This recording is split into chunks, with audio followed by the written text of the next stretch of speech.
నమస్కారం అందరికీ. నేను మీ సుజాత డైరీస్ నుంచి మాట్లాడుతున్నాను. చాలా రోజుల నుంచి లాంగ్ వీడియో పోస్ట్ చేద్దాం అనుకుంటే కుదరట్లేదు. హెల్త్ ప్రాబ్లమ్స్ వల్ల పిల్లలకి నాకు హెల్త్ ప్రాబ్లమ్స్ వల్ల అది అవ్వట్లేదు. ఈరోజు ఫుల్ వీడియో చూసేయండి. దయచేసి సబ్స్క్రైబ్ చేసి లైక్ చేసి షేర్ చేయండి, కామెంట్ చేయండి. ఈ వీడియో నన్ను నేను సమర్థించుకోవడానికి చేయడం లేదు. నా జీవితం గురించి ఉన్న సందేహానికి స్పష్టత ఇవ్వడం మాత్రమే.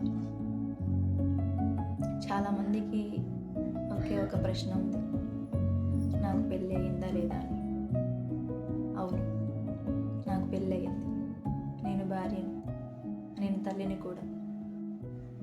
ఇక నా భర్త గురించి అంటారా, ఆయన ఇక లేరు, ఆయన స్వర్గస్థులయ్యారు.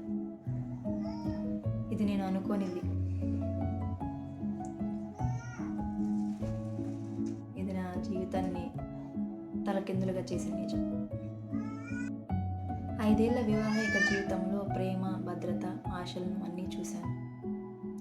అంతలోనే ఆయన్ని కోల్పోయాను. ఇక నా రెండో పెళ్లి గురించి అంటారా, ఎవరికి నేను ఈ ప్రపంచానికి పెళ్లి చేసుకోవద్దని చెప్పను. నేను అందరికీ ఇలాగే ఉండమని కూడా చెప్పడం లేదు. ఇవి నా మాటలు, నా జీవిత నిర్ణయం గురించి మాట్లాడుతున్నాను. నా పిల్లలు రోజు ఒకే ప్రశ్న అడుగుతున్నారు, నాన్న వస్తాడా అని. ఆ ప్రశ్నకు నా గుండె సమాధానం చెప్పలేకపోతుంది.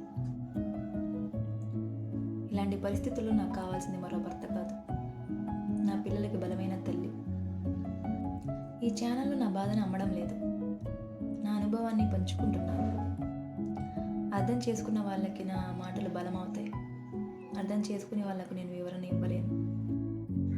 దయచేసి ఒక విషయం గుర్తుంచుకోండి, ఇది నా జీవితం, నేను జీవిస్తున్నాను. అభిప్రాయాలు చెప్పొచ్చు కానీ తీర్పులు ఇవ్వద్దు. మరొక లాంగ్ వీడియోతో మళ్ళీ మీ ముందుంటాను. ఇంతవరకు విన్నందుకు ధన్యవాదాలు.